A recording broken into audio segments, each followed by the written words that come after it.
चश्मा लगा कर बैठो ना सर, क्या हल्ला कर रहे हो? आवतन मर्द मेहरारू के बीच के वार्तालाप। मर्द मेहरारू बैठा लो, बैठा सर। तू बैठा।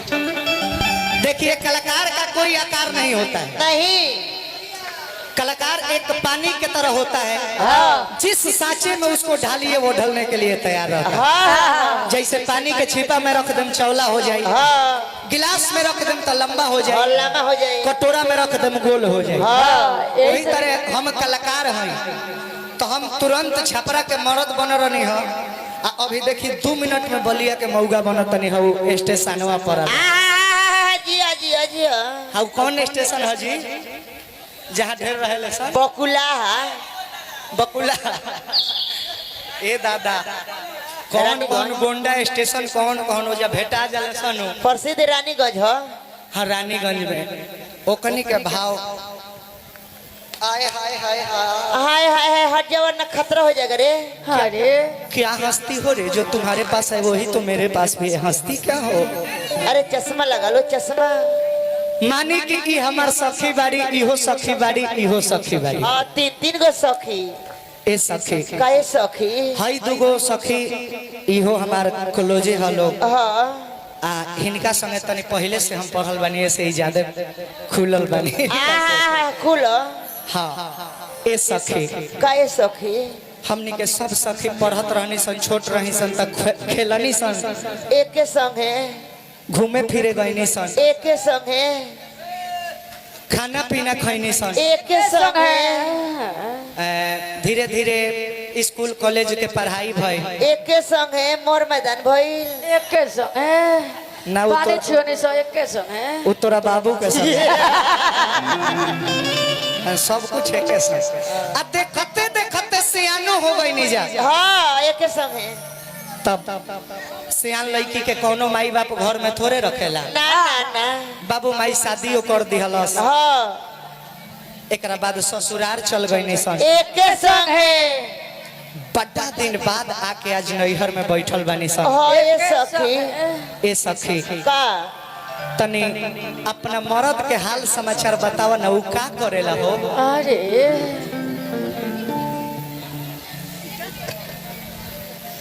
वो तो फौजी में बानी। आहा ये सखी तो तोर के धरावत होई रे। कौन ची रे? लामा का। कौन ची लमका रे? बंदूकिया रे। तुर मर्दा फौजी हो? हाँ। अरे बाप रे बाप, तब तो सीमा पर धाए धाए फायर करत हुई। जाए दे कौन लुमरी के मान पूजले रहिस कि तोरा फौजी मर्द मिलल। एगो हमार नदिया के बेटा मिलल। कैसन? घर घुसा ना ओकर काम जानता रुका का हो? अरे वो तो ट्रैक्टर के ड्राइवर हो। ए सखी तब तो बारा घचकावत होई हो। कौन ची रे? ट्रैक्टर के डाला। अच्छा तो मैं सौकर थोड़े रहेला कि आराम से जाइए। बाप रे बाप का उ तब जब जोतनी के सीजन बढ़ जाला त लागेला पी के जोते। आ जब दारू पी के जोते लगला तो बुझाला कि ये सखी डरेरवा तुर के दोनों खेतवा एके में मिला के जोते। ए सखी तब तो पाकी काट देत होई हो। अरे बाप रे बाप, ड्राइवर जब पी लेवे तो ओकरा डरेर छिनहाई ना। आ जहाँ डरेर टूटल कि दोनों खेत मिल जाइए। आ दिन भर घर में घुसल रहे। और अतिया बेचारी कहती है कि का कहतिया? अब किर हम उनका से का कहनी हा ए का अब देखा, अब हम तहार जगह ले ली हन। अब हम मेहरारू बन गई और अतिया अपना मर्दा से कहतिया का कहतिया हो कि जबले दर्द बसुतिया पाला के यारिया। अरे दिया ए राजा जी, अरे कि जबले दर्द बसुतिया पाला के यारिया कमरिया ए पिया छुए ना दे।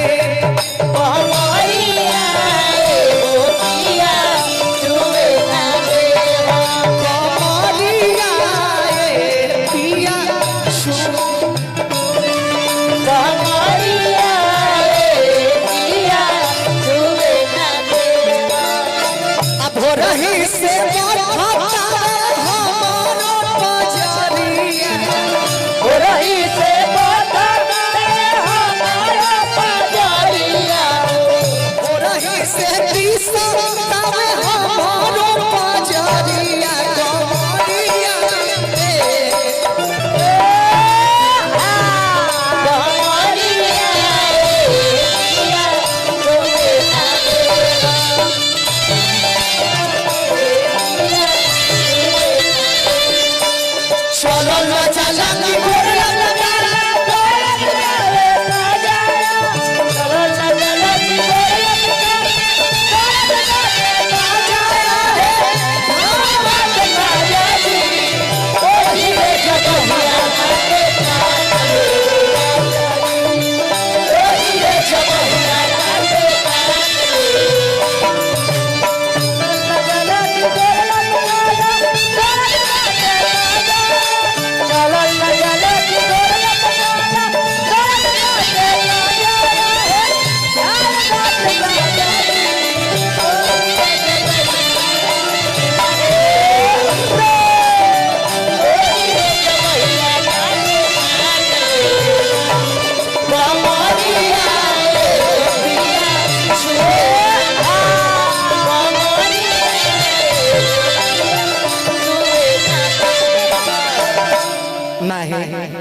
तू खाली देखत काहे बा? चश्मा लगाओ यार चश्मा। हालही के आइल बानी राजा जी बियाही के हालही के आइल बानी राजा जी रह भाव में आओ एहवा मेहरा जैसे खिसियाली सहे पर गमछी हां तने मौगा अरे मेहरा के मौगाई रे अरे मौगाई में नको खिसिया के मौगाई न जली सो लगली सब मार। अब मानो कि हम तहरा दिल के बात कहतानी लेकिन तीन तहरा करे हां कि हालही के आइल बानी राजा जी बियाही के हालही के आइल बानी राजा जी बियाही आइल बानी राजा जी।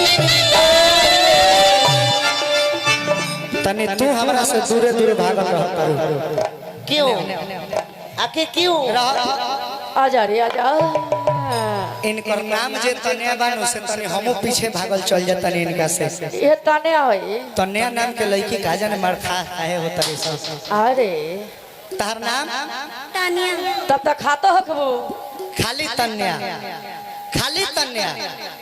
चलो बहुत बढ़िया। तो हमरा से डेरात काहे बा? डेरा है ना क्यों हमू आदमीए नु हई। हां हमें अच्छा तनी एक बार प्यार से हमरा के गले लगाओ तो लगा लो काजल सटो लगाओ ना रे इनका से सटो कुछ कहा त नहीं मानते नहीं। एक बार प्यार से गले लगाओ। सटो सटो सटो की चूजाओ चूजाओ चूजाओ। ए कौन चीज चूजाओ रे पसीना रे सही कह तारे गर्मी बहुत बा पसेना तू ठीक धइलो तनी तू पकड़ हमरा के ऐसा छुआ के टांग देवे काहे हे दादा एक बार खार का को देबू काजल तनी तू आवा है ने डेरा तारू सटो सटो। अच्छा देखो हर चीज के ई सब के स्पेशल डे आवेला। हां दिन होला हां लव डे होला हां किस डे होला होला प्रपोज डे होला होला रोज डे होला होला एगो कौन दो वेलेंटाइन डे कौन वेलेंटाइन डे पढ़ल बड़े से बोलत रे वेलेंटाइन डे कौन डे होला भैया वेलेंटाइन डे हां सॉरी तनी माथा से पंछुछुर बानी हम वही तरह एगो औरी स्पेशल डे आवेला। हां ओ डे के नाम है हक डे। हां हक दे के दिन का होला का होला प्रेमी प्रेमिका एक दूसरे के अकवारी में पकड़ के हक करेले। हां ऐसे ही होला कि दिल के डायरेक्ट दिल से बात होला। तो हम चाहतनी काजल जैसे फिल्मिया में बॉलीवुड में हीरो हीरोइन एक दूसरे के हक करेलन हां वही तरह फिल्मिया जैसन एक बार हक कर। हां वही तरह फिल्म में लगा हक दो हाय ई विदेश में पढ़ल बा हक करे के बा एक बार प्यार से एक बार हक दो मजा ना सोटा की ठनक जाओ खुश नहीं थी कौन सी ठनक जाओ रे रोआ रे हाय रे हम खुश नहीं थी काजल ए हक से हम खुश नहीं थी। ए बरना और तनी सटा सीधा होके तनी बरना सटाओ रे चापो चापो चापो ढाला चापो। अच्छा हम जब धरत नहीं तो बबुआ तहनी के काहे इतना मजा आवत रे वो कोनियों के गुदगुदी होता देखता नहीं ए कि हालही के आइल बानी मुर्की मार के कि हालही ही मरी कि हालही के आइल बानी साथ ना रे आओ हाथ में हाथ धर के ना गिर जन से दोनों अरे तो का हो जाई महाराज कि स्पॉट हाल ही के आइल हल्ला करो हल्ला करो हल्ला करो हल्ला करो है देखा था रुपया के गाड़ी लेके आ गई भैया बरखा होई कि हाल ही के आइल भैया हाथ ना ले आइल बनिया 20 गो देता नहीं खीस बरत 20 पर हमारा केंग अदू लागेला भैया और दी हेलो है वो लोग एक बार और चला दी हमनियों के बाल बच्चा बस सरकार हाय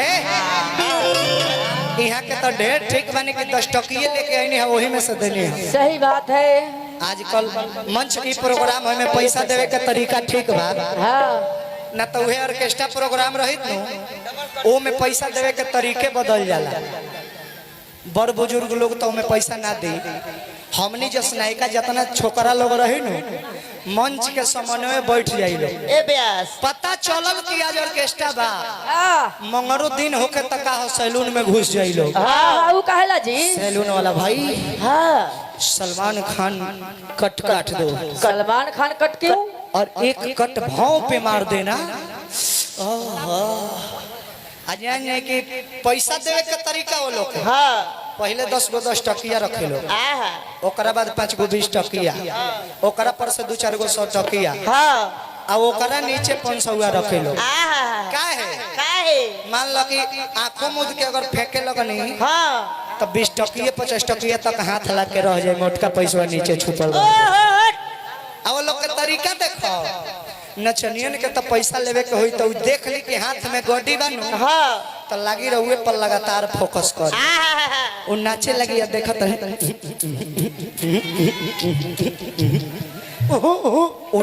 उनका बुझाई कि ई हमरा पर मुआतिया हाँ ये हमारे पर मुद्दतिया हाँ हौ हो लो हई हो लो सब दे दी है सब कुछ दे दी है इनका लगे कि वो हमरा पर मुआतिया हाँ ऊपर लगी कि आ हमें गीता प्रक्रिया खिया के पूछ दिया तो ओकरो याद ना होई नु चट्टी बढ़ावा इनकर नंबर कौन नंबर पर से रखले बिया ऑपरेटर नाल के चट्टी बढ़ावा कि हाल ही के आइल बानी बंद हो गइल बा नाल के चाटी कहाँ बोलत है महाराज कि हाल ही के आइल बानी राजा जी बियोही के हालही के आइल बानी राजा जी बियोही हालही के आइल बानी राजा जी बियोही गोतार बिया पिया खाली तू कलह के तारा पिया खाली तू कलागे पिया पिया खाली तू कलागे दूरे रही सती चली चरिया दूरे रही सती चरिया आ दूरे रही सती चली चरिया कमरिया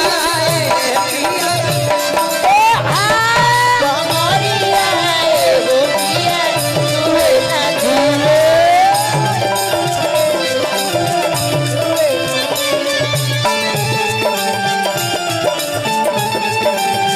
भूखला उठला जवानी में जुआ पिया तवार भूखला उठला जवानी जुआ ये सवार भूखला होए सवार भूखला सवार भूखला होए सवार भूखला गली खिली भैली का चला ये सवार भूखला सवार भूखला ये सवार भूखला हाय हाय